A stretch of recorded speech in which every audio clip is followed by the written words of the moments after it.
Welcome to What is AI Doing to Us? This is a podcast covering the impact of AI on humans and humanity. Today we're talking about a paper, a research study called Your Brain on ChatGPT, Accumulation of Cognitive Debt when Using AI Assistant for Essay Writing Task. This is a study out of MIT, came out June 2025, which at this point is about 6 weeks ago. This is a preprint, so it has not yet been published or peer-reviewed, but it's making big news. It's a big paper. It's been reported on major news sources. It's much discussed on social media, especially the corners paying attention to AI and such, and the findings are pretty serious. So this is why I'm focusing on it.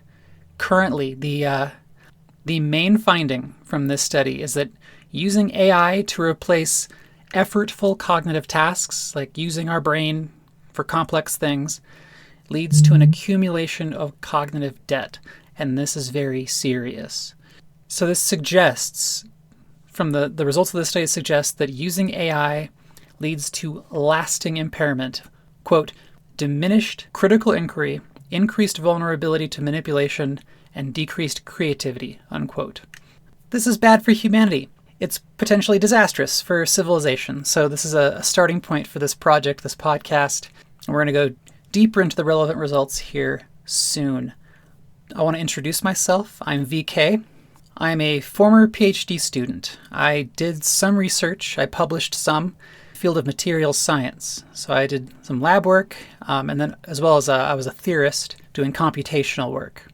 I ultimately did not finish my PhD. I left with a master's degree.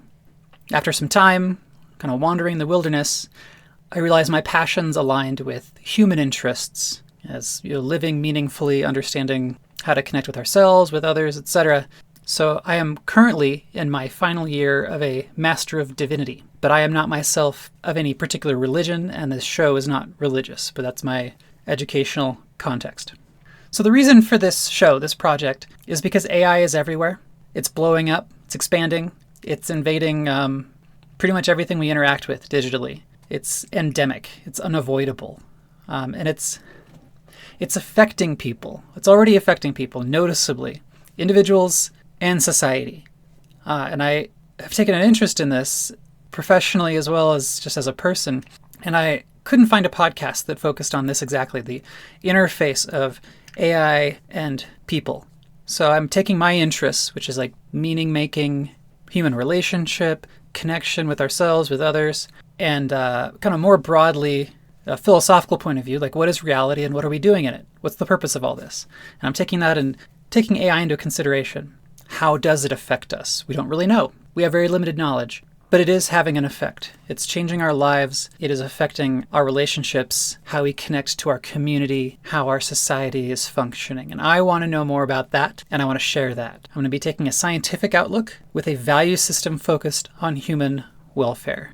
So before we move on, just a super quick overview of what is AI? Artificial intelligence. It's an acronym. It's a human-made thing that exhibits intelligence of a human-like nature. Presently, the state-of-the-art is mostly built on a kind of AI called a large language model, or LLM, which we will go into more detail in future episodes, but for now it's beyond our scope.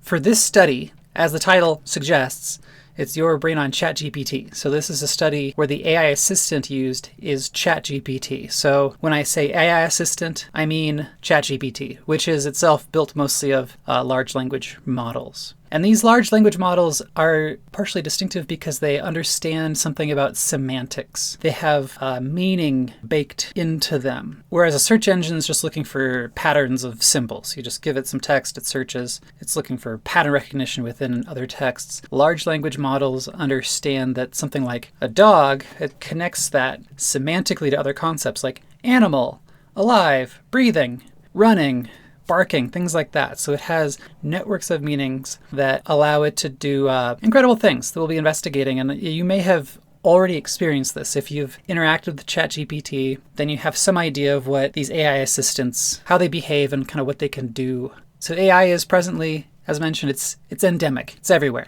Most of our web interfaces, whether that's on our phone or computers or whatever, has a layer of AI in July of 2025, the most popular search engine gives as its first result an AI answer. So it's working its way into our lives in that and in many other ways. If you try to get tech support from a lot of companies, you will be talking to an AI agent at this point, and it's growing rapidly at a phenomenal pace. So back to the study. The study is about learning. It's about how AI affects our ability to learn, to retain information, to recall that information. The big question, the overall question is, how does an AI assistant affect our ability to perform a cognitive task, in this case, writing an essay?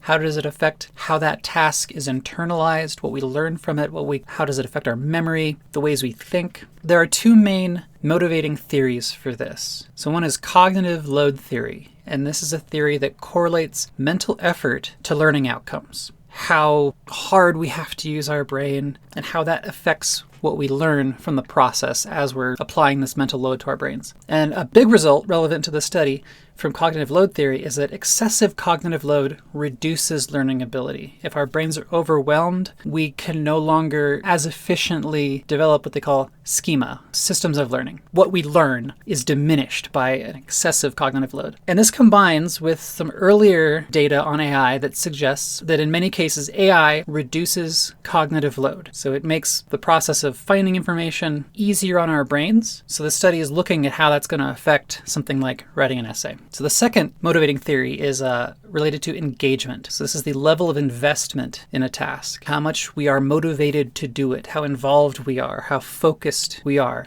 So what we know from this is that a high level of investment leads to a high level of attention and focus, which leads to good learning outcomes.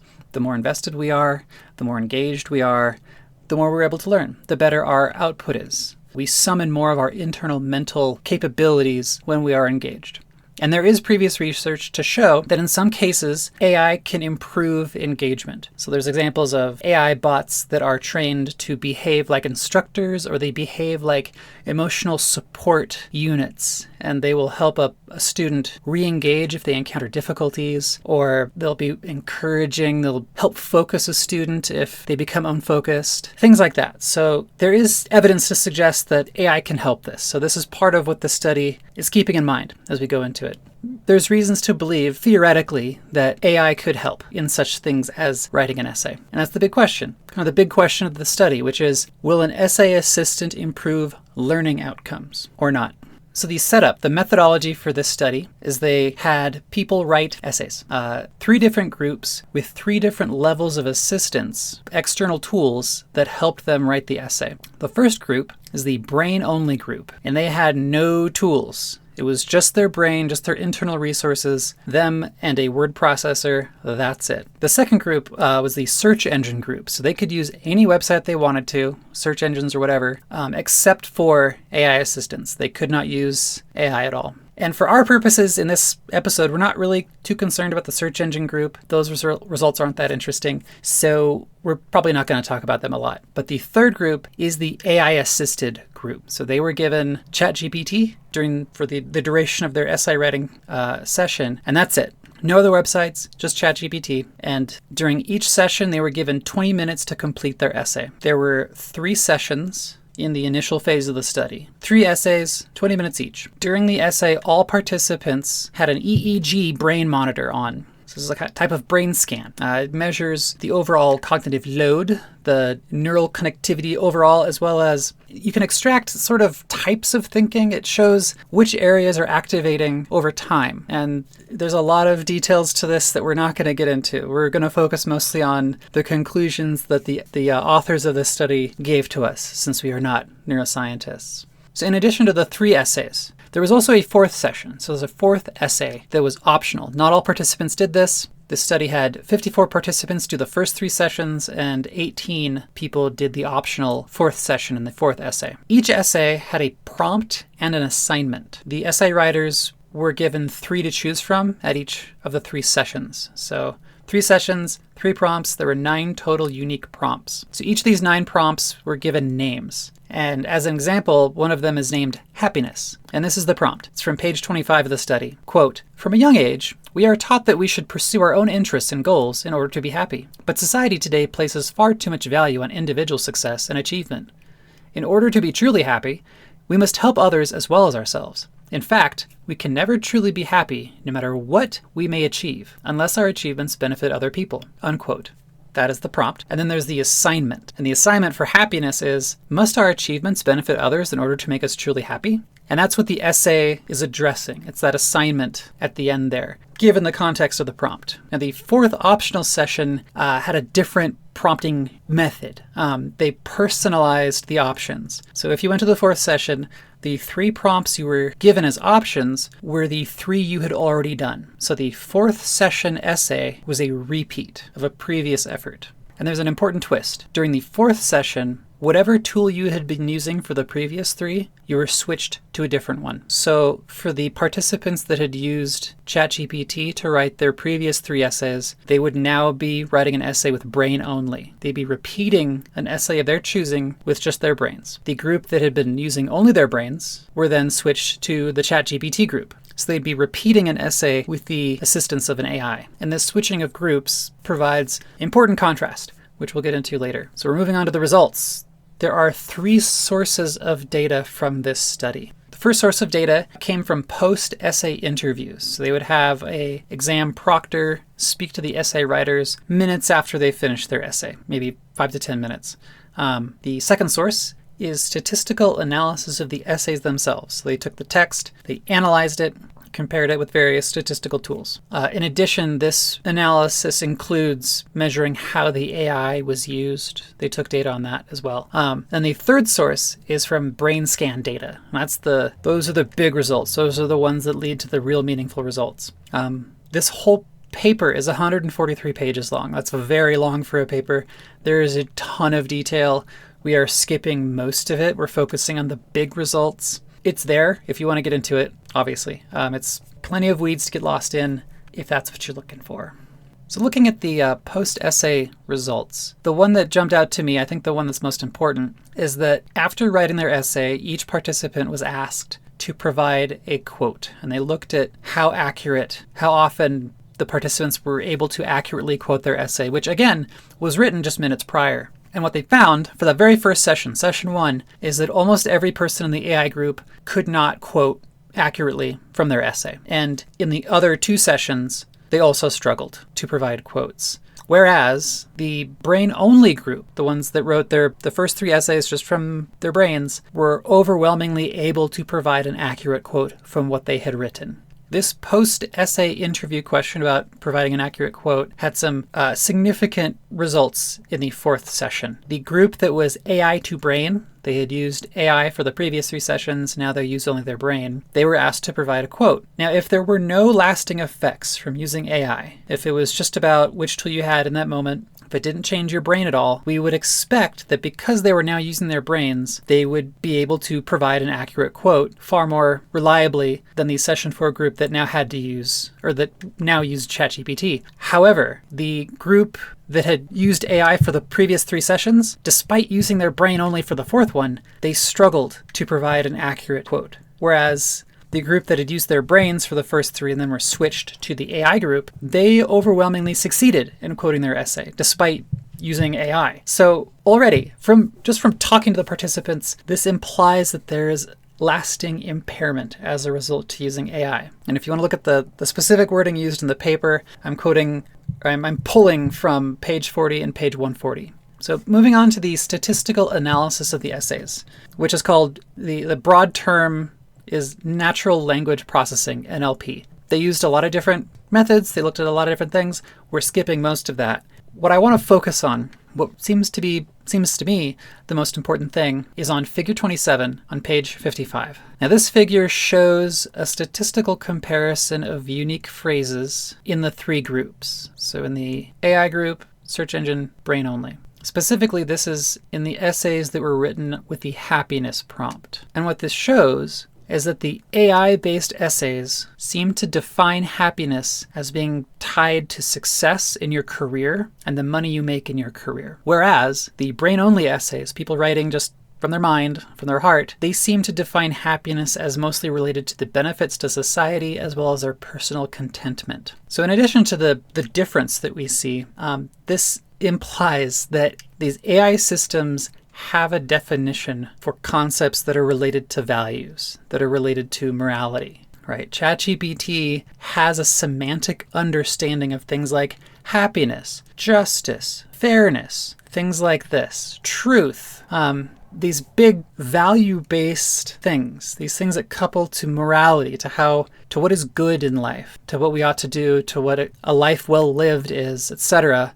AI assistants have a framework for that. They have their own value system.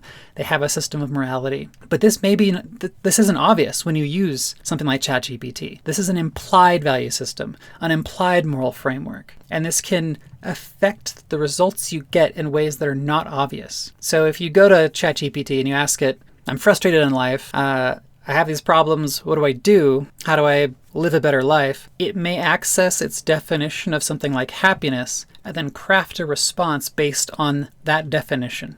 So if ChatGPT understands happiness to be making lots of money at your career, you're going to get an answer probably that's informed by that. An AI assistant is going to give you life advice that has this baked-in value system. Again, it's implicit. These systems are not transparent about the values that they have. And complicating this is that these systems are built by people. AI assistants don't have direct access to reality. As far as we can tell, they don't have an embodied understanding or awareness of something like happiness, contentment. So they can't get this directly. They're not out there investigating the world on their own and then providing a definition of something like happiness that is built on something real. This is all built by people. It's built by texts, by things that people have written. And then teams collect it, they train the AI. It's a constructed thing. But if a user of something like ChatGPT, if they're not aware of that, and if they trust the AI, if they've invested in it, if they are receptive to what these AIs are saying, they may take this as an authority. They may understand the responses they get in relation to happiness as something real, as something that isn't just constructed. And this can affect people in a deep level, not just what they do, but how they believe. The implicit value system and moral framework of AI can reshape an individual's value system and moral framework. And this has big implications for society. So that's a big expanded discussion of this figure, but to kind of zoom back into the study, another thing this implies, this figure 27 that's looking at the unique phrases about happiness, is just that when people write their own essays, they have a different idea of what's true and good as compared to AI. There's a difference between how people tend to frame things when they're just thinking of their own ideas versus the AI. So you might call this a misalignment when it comes to something like values. It's something worth paying attention to. And again, there's a lot of other statistical analyses you can look at. In terms of what AI is doing to us, this is a big one. It implies a lot.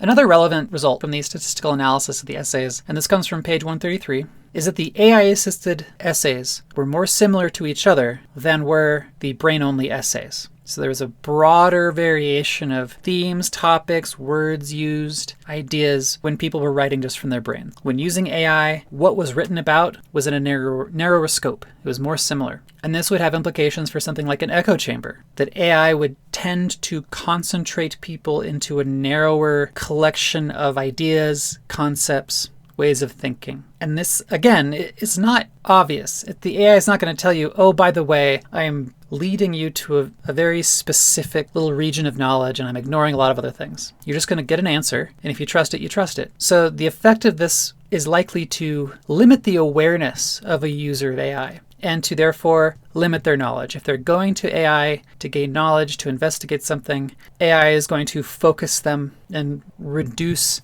the variety of information that they're likely to encounter. So moving on to the third data source, the brain scans. This is most of what the paper is devoted to. There's about 50 pages in the main body just devoted to these results. These results form the basis of the most important conclusions of the study. Now, the specific type of brain scan they used is called EEG. This measures electrical signals in the brain. It measures these signals in multiple locations around the brain. It allows it to measure total neural activity as well as roughly gauge the type of thinking. So it's looking at what parts of brains are active over time and how that activity evolves. And from that, based on what we know of how the thought locations correlate to types of thought, you can extract some information about how a person is thinking, what they're thinking about, and the depth to which they are thinking. And these brain scan results were recorded for the duration of each essay. Each 4 sessions, the 20 minutes of writing, their brains were scanned the whole time.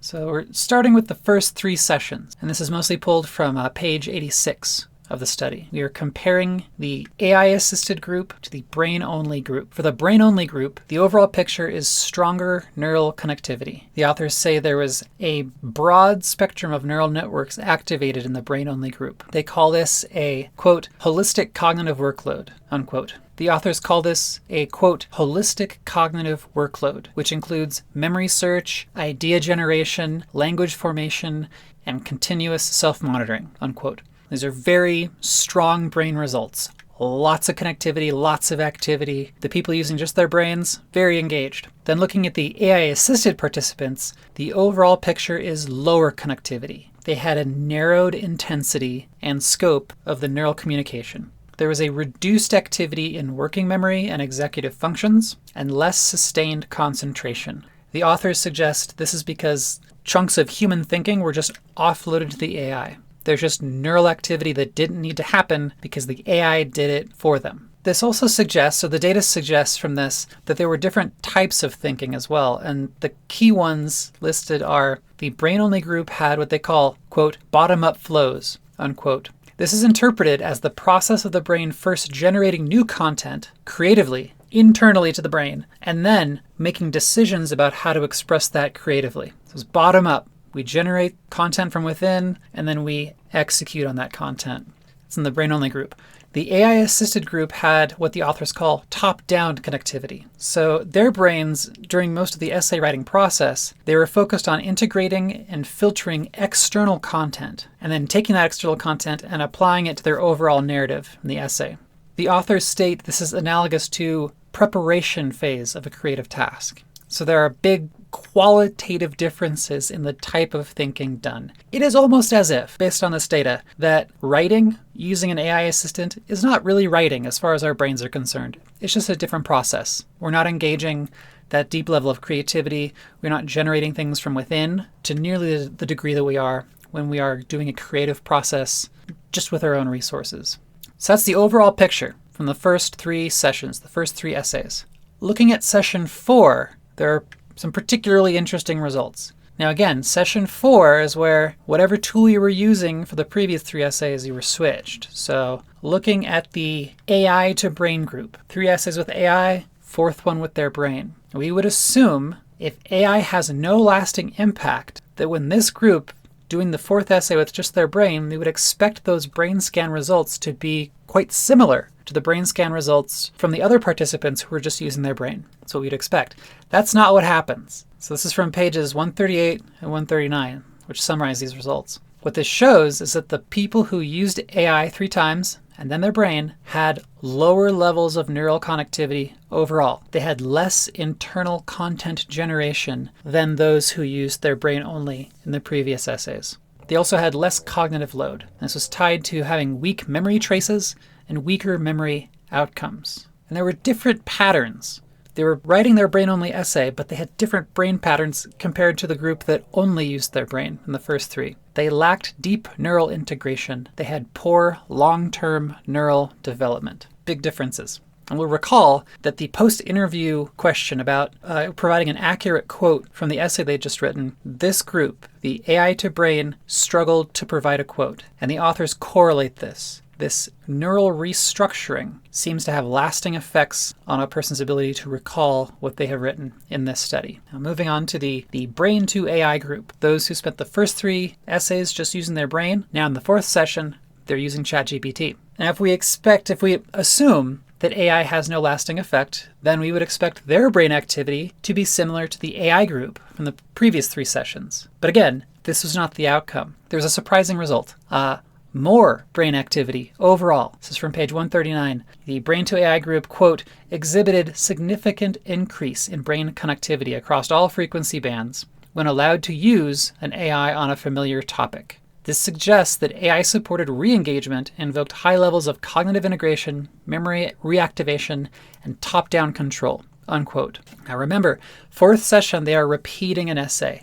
So there's an essay they've already worked on. So the brain to AI group has already invested the mental load, the mental effort to create something of their own, and then they're given ChatGPT. And in this context, it seems that their brains have a ton of activity, that the AI doesn't reduce them in this context. This is an important result. It's not all negative for AI. And what this implies is that context and timing matters for AI use. So it may be that in a specific context of revisiting work that we've already done with our brain, there can be benefits. It expands our experience, deepens our learning.